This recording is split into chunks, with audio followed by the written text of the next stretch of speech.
So let's get back to the marketplace. European stock markets finished flat on Friday as traders cleared the desks for shortened trading day for some major bosses across the region. The London's FTSE 100 main index ended 0.06% higher as the UK's market closed at about 12:30 p.m. GMT. That's about 1:30 Nigerian time.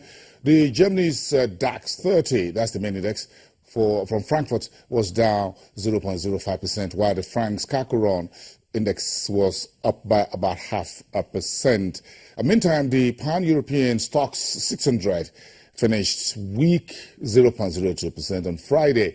Banking stocks slipped into negative territory, having moved higher after a raft of overnight banking sector news of Deutsche Bank and Credit Suisse. The key question on Friday was if the German bank Deutsche Bank is now clear after settling a record $7.5 billion with the U.S. Department of Justice. Still tracking the markets, this holiday Monday in the U.S., equities are closed mostly flat on Friday ahead of the long Christmas weekend. The Dow Jones Industrial Average failed once again to reach the psychologically important level of 20,000. Market Watch reporting today that the 20,000 level for the Dow may still be achievable before the end of 2016. We have about 2 more sessions to go in the outgoing year. The Dow, however, closed about 15 points higher, with United Health contributing to most of the gains on the New York Stock Exchange. Now, entering Friday's session, the blue chips index was about 0.4% away from hitting the 20,000, having come within 13 points of the level earlier in the week. You can see the Dow there, 19,933.81, just a shy of the 20,000 level. The S&P 500 at 2263.7, that's about 0.13% higher, while with healthcare leading the advances on Friday and consumers discretionary, the greatest laggard on the S&P 500. The 3 major indexes of S&P 500 and the Nasdaq posted slight weekly gains. Okay, it's about 7 p.m. in Asia, so the markets will reopen later in the day for the Asian region, but the markets are closed with the rest of the world today for the Christmas and Boxing Day holidays. However, the week's final trading day, Friday, had little to cheer for investors after the Dow on Wall Street once again fell short of the 20,000 level. Australia's ASX 200 was 0.4% higher, undisturbed after police says they foiled a terror plot in Melbourne. Meantime, the New Zealand's benchmark NZX50 was down 0.367%. In South Korea, the Kospi was flat at 2035. Chinese shares were low-spirited. The Shanghai Composite was 0.94% lower at 3,110, while the Shenzhen Composite fell 1.1%. The Hang Seng index in Hong Kong lost 0.3%. Weighed down by shares of the financials. The Japanese were closed celebrating the birthday of the emperor. Back on the African continent, Algeria's oil company Sonatrach says it will drill a record 290 oil wells in 2017, compared with 265 oil wells drilled in the outgoing year of 2016. OPEC member Algeria has seen a slow rise in energy output in 2016 after years of energy stagnation, helped in part by increased production at existing oil fields like Hassi Messaoud and new gas fields coming online in its southern Sahara region. The North African country has struggled to draw in foreign energy companies to help it explore new oil fields. Those efforts are, however, undermined by low global oil prices and what many investors see as tough contract terms and operating conditions.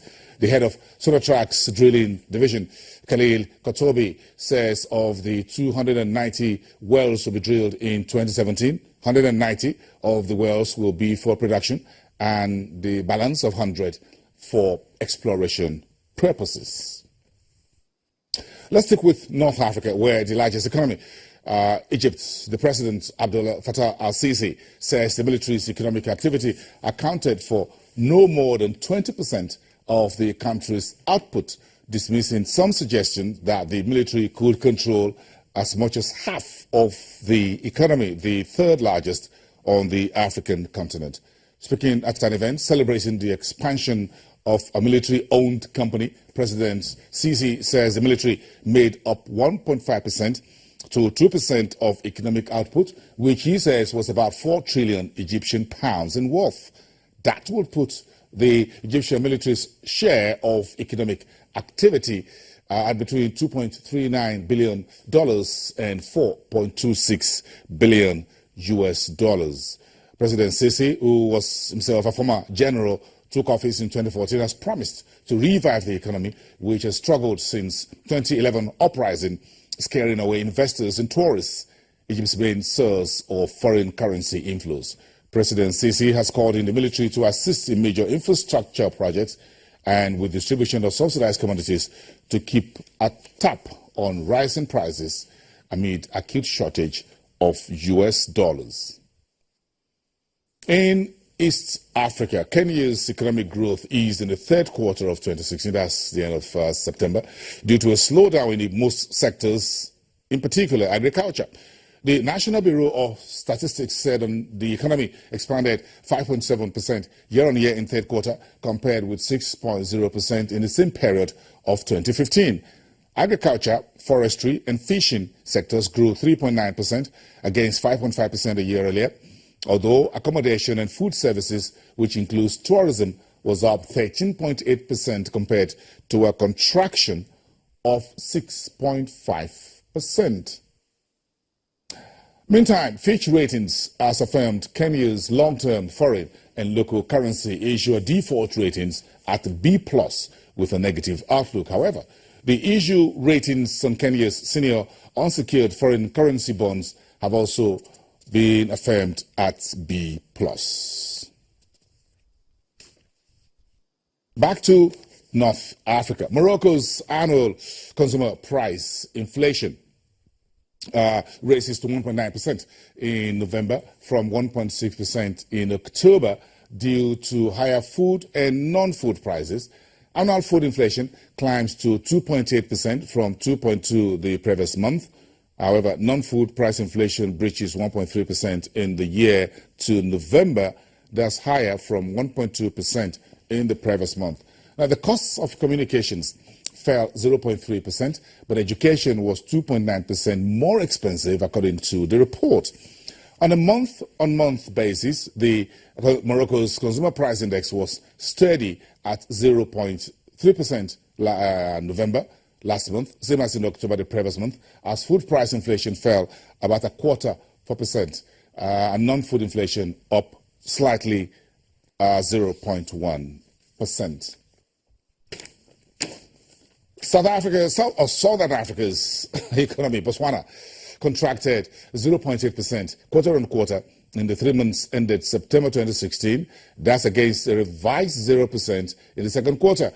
Data from the Statistics Office shows on a year-on-year basis, the GDP growth was 4.5% in third quarter after expanding by 1.3% in the second quarter of 2016.